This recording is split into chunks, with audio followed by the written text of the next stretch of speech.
Aujourd'hui, on va vous présenter la correction d'un examen national et plus précisément l'examen 2017 rattrapage et plus précisément la partie ATC.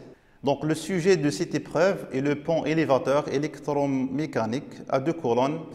Bien sûr, pour procéder facilement et en toute sécurité à des interventions en dessous des voitures, le garagiste est amené à utiliser un pont élévateur illustré dans cette figure pour soulever bien sûr le véhicule du sol à une hauteur variable. Donc, comme description de ce sujet, donc, le pont élévateur est constitué d'un ensemble des éléments, y compris deux colonnes fixées au sol. À l'extrémité de chaque colonne est installé un moteur électrique, un pupitre de commande fixé à l'une des colonnes muni de deux boutons poussoirs, le bouton pour la montée M et le bouton pour la descente D, et deux voyants lumineux fléchés indiquant le sens de déplacement des bras. Sur chaque colonne sont installés deux capteurs de fin de course qui détectent les limites hautes et basses du bras, un capteur de niveau potentiométrique mesurant la hauteur de soulèvement des bras, un capteur de force donc non représenté dans cette figure qui détecte la charge maximale, une armoire électrique enferme les préactionneurs et les appareils de protection de commande. Bien sûr, tous ces éléments-là, donc ils sont gérés par un automate programmable API. Donc cette partie, donc on va s'intéresser à l'étude de la chaîne d'information. Donc comme tâche 1, l'étude du captage et de conditionnement. Donc à l'étude du captage. Donc chaque bras est représenté par un potentiomètre variable dont la tension à ces bornes variait entre 0 et 5 volts. On rappelle que la course totale des bras élévateurs est de 1000 mm et que l'écart maximal admissible entre les hauteurs des bras est de 20 mm.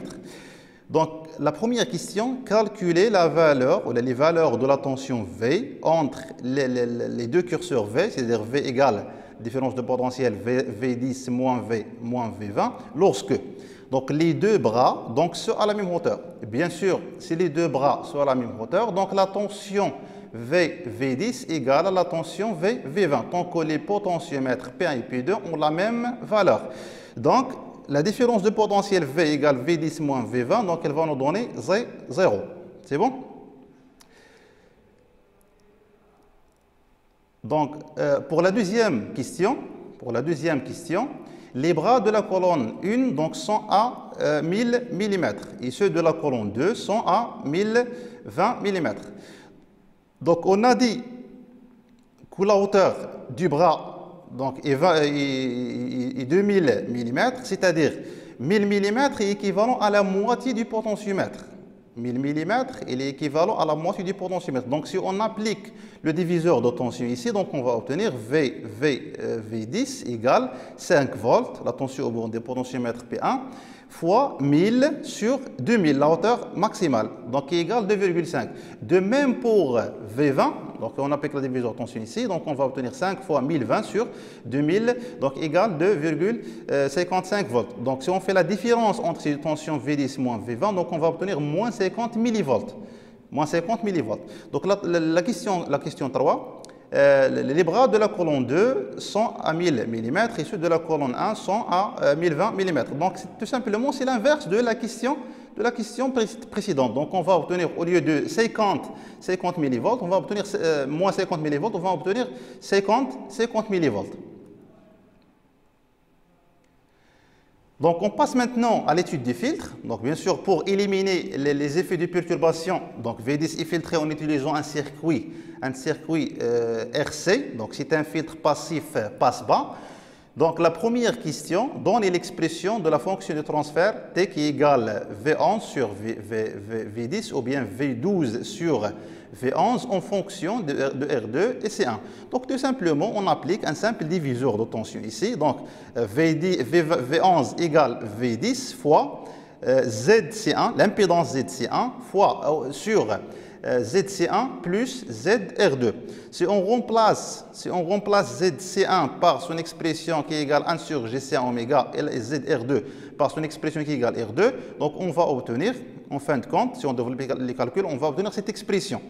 Donc V11 égale V12, parce qu'ici on a un amplificateur suiveur.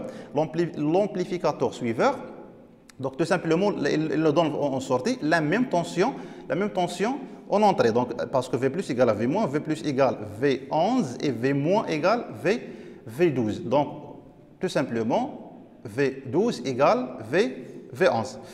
Donc, la question 5, mettre l'expression de la fonction transfert T sur la forme suivante et en déduire l'expression de oméga 0. Donc, pour déterminer l'expression de oméga 0, il suffit de faire l'égalité entre l'expression de la fonction obtenue et la fonction donnée. Et on va faire une simple identification. Donc, si on fait l'identification, on va obtenir en fin de compte oméga 0 égale 1 sur R2 fois C1. Donc, c'est la pulsation de coupure. Donc, toujours dans l'étude du filtre. Donc, la question 6, pour R2 égale 6,8 kΩ, calculer la valeur de la capacité C1 pour atténuer à moins 3 décibels toutes les perturbations qui ont des fréquences supérieures à 5 Hz. Donc, tout simplement, d'après la question précédente, on a obtenu oméga 0 égale 1 sur R2 fois C1. Où C est égal à 2P fois F0. F0, c'est la fréquence de coupure. Donc, si on veut déterminer l'expression de C1, donc tout simplement, on va obtenir C1 égale 1 sur 2P R2 fois F0. Donc, si on fait l'application numérique, et bien sûr, n'oubliez pas de convertir la résistance R2 en ohm. Donc, il suffit de le multiplier fois 10 à la puissance 3. Donc, on va obtenir, en fin de compte, C1 égale 4,68 microfarad. Donc, maintenant, passons à l'étude du montage soustracteur. Donc ici on a un montage soustracteur, la résistance R6 et la résistance R8 ils sont égales à 20 fois R, la résistance R5 et la résistance R7 est égale à R. Donc la première question, exprimer V3 qui égale V+, parce que V3 ici c'est la même tension V+, en fonction de V12. Tout simplement, il suffit d'appliquer le diviseur de tension. Donc on va obtenir V3 égale V12 fois la résistance R8 sur la somme de ces deux résistances, c'est-à-dire R7 plus R8. Donc si on remplace les valeurs, les expressions de les résistances R8 et R7, R8 par 20 fois R et la résistance R7 par R, donc on va obtenir en fin de compte V12 égale, on va obtenir V plus égale V12 fois 20 sur 21. De la même façon pour la question 8, exprimer V- en fonction de V12 et V22 plutôt et V4. Donc, tout simplement, il suffit d'appliquer une simple loi de Millman, donc, qui va nous donner donc, V- égale la tension V2 sur la résistance R5 plus V4 sur la résistance R6 sur 1 sur R5 plus 1 sur R6. Donc, si on développe les calculs, donc, on va obtenir l'expression suivante.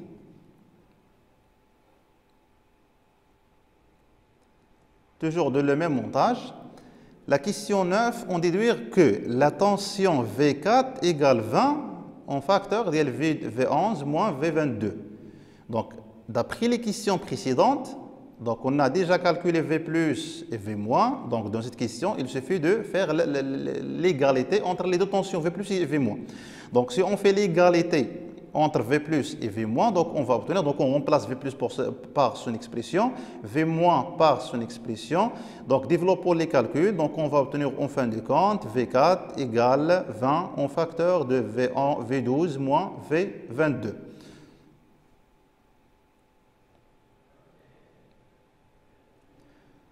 Donc pour l'étude du comparateur, donc ici on a la tension V4 est comparée à deux seuils, plus 1 volt et moins 1 volt sur cette figure. Donc on a deux comparateurs, un seul seuil bien sûr. Donc pour ce comparateur, V4 il est comparé à plus 1 volt. Donc si V4 supérieur à plus 1 volt, donc V7 égale à plus 12 volts. Ici, plus 1 volt supérieur à V4, donc V7 égale 0 volt. Donc, en fonction de la tension V7, donc le transistor Q1 donc saturé, donc elle prend deux états, soit saturé ou bloqué.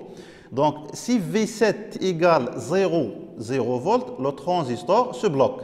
Donc si le transistor se bloque, donc la tension VA, donc il va prendre la valeur 24 volts. Donc VA égale 24 volts. Ici, V7 égale plus 12 volts, donc le transistor est saturé.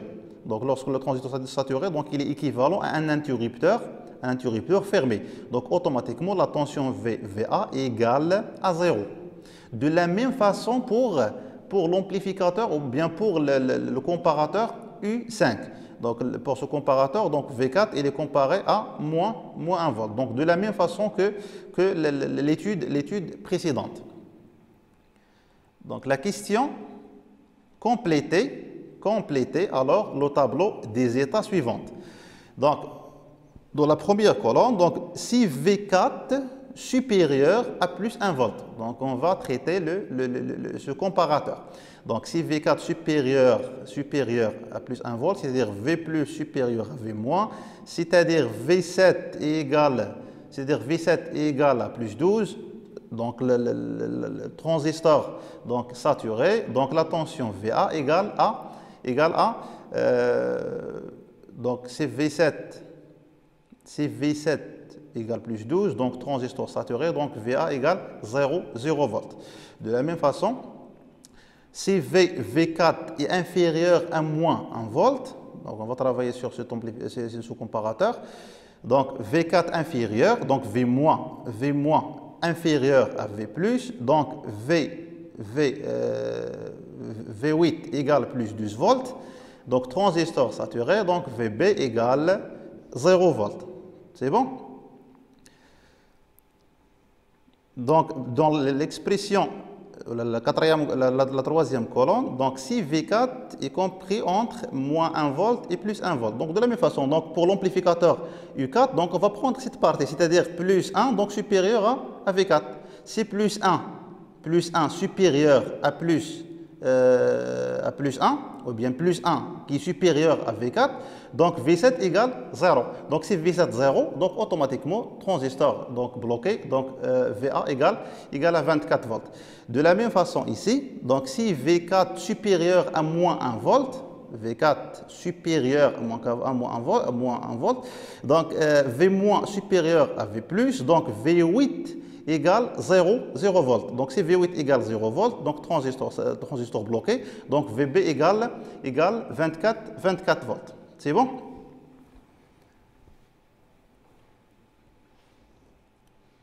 Donc maintenant on passe à la dernière question, c'est compléter le graphe 7 du point de vue API de la montée du pont élévateur.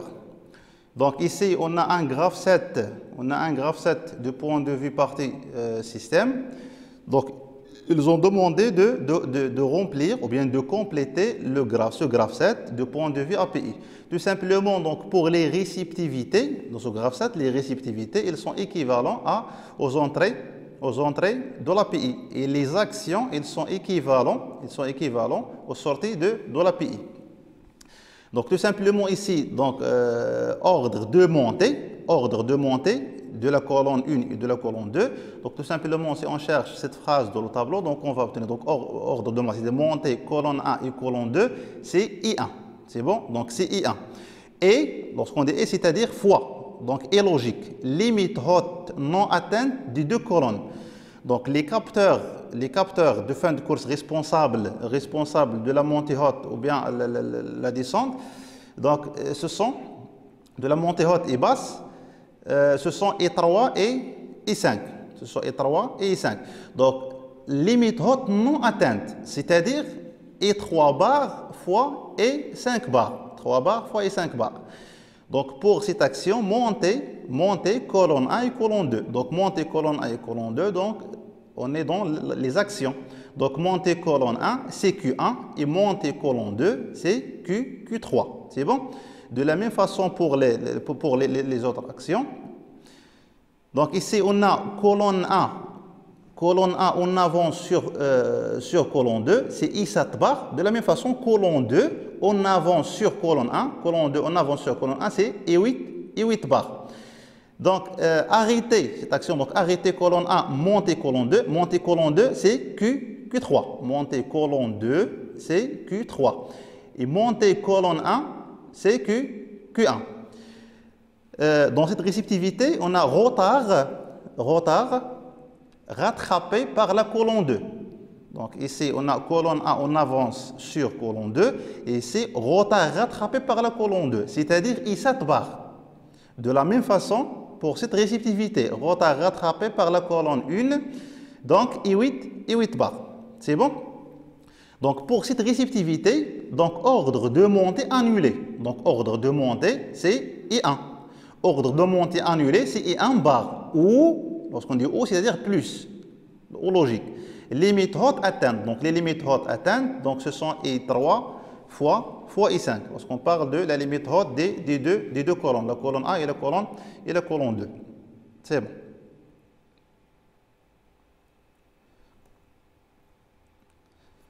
Donc la question 13, compléter le programme ladder correspondant aux étapes 2 et 3 et des actions Q1, Q3 du graphe 7 de montée.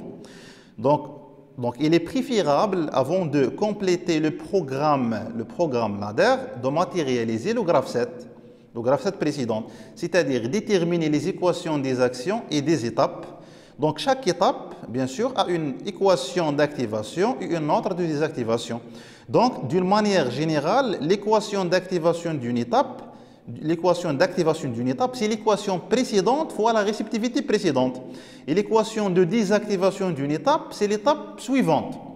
Donc, revenons à notre exemple, à notre graphe 7. Donc, si on veut par exemple l'équation de l'étape 2 et 3, qui sont demandées de la question. Donc, l'étape 2, si on veut voir l'équation d'activation de l'étape 2, c'est la réceptivité précédente, c'est-à-dire I1 fois I5 bar fois I3 bar, fois l'étape précédente, fois M1. Et l'équation de désactivation de 2, c'est l'étape suivante. Donc ici, on a ici un simple divergence en haut, c'est-à-dire l'étape qui suit l'étape 2, c'est l'étape 3 plus l'étape 4 plus l'étape 5. C'est-à-dire la désactivation de l'étape 2, c'est M3 plus M4 plus M5. De même pour l'étape 3. Donc l'équation d'activation de l'étape 3, c'est la réceptivité précédente, I1 bar plus I3 fois I5, fois l'étape précédente, M2. Et l'équation de désactivation de l'étape 3, c'est l'étape suivante. L'étape qui suit l'étape 3, c'est l'étape 1. C'est bon? Donc pour les équations des actions, tout simplement, pour l'équation de l'action Q1 et Q3 qui sont demandées de la question, on voit bien sûr que l'action Q1 est associée à l'étape 2. Q1 il est associé à l'étape 2 et à l'étape 5. Donc tout simplement, l'équation de cette action, c'est M2 plus M5. De la même façon, pour Q3. Donc Q3, l'action Q3, elle est associée à l'étape 4 et à l'étape 2. Donc l'équation de Q3, c'est M2 plus M4. C'est bon? Donc les équations des étapes et les équations des actions. Donc pour remplir le programme ladder, tout simplement, donc SM c'est-à-dire 7, l'équation d'activation, et RM, l'équation de désactivation. Donc, pour remplir ce programme, tout simplement, on a ici SM2, l'équation de M2, c'est M1 fois. Lorsqu'on dit fois, c'est-à-dire les interrupteurs, ils sont en série, plus les interrupteurs, ils sont en parallèle. Donc, M1 fois E1 fois E3 bar fois E5 bar. Lorsqu'on dit le bar, c'est-à-dire l'interrupteur, il est fermé. Donc, voilà la correction. Donc, SM2, c'est M1 fois E1 fois E3 bar, l'interrupteur fermé, fois E5 bar, l'interrupteur est fermé. RM2, c'est M3 plus M4 plus M5. Donc, ils sont en parallèle parce qu'on a ici plus. De la même façon pour SM3 et RM3. Donc, pour les équations des actions, donc Q1, donc son équation, c'est M2 plus M5. Donc, M2 en parallèle avec l'interrupteur M5. De la même façon pour Q3, donc son équation, c'est M2 plus M4. Donc M2 en parallèle avec M4. Merci pour votre attention et on vous donne rendez-vous dans un autre sujet d'examen, Inch'Allah.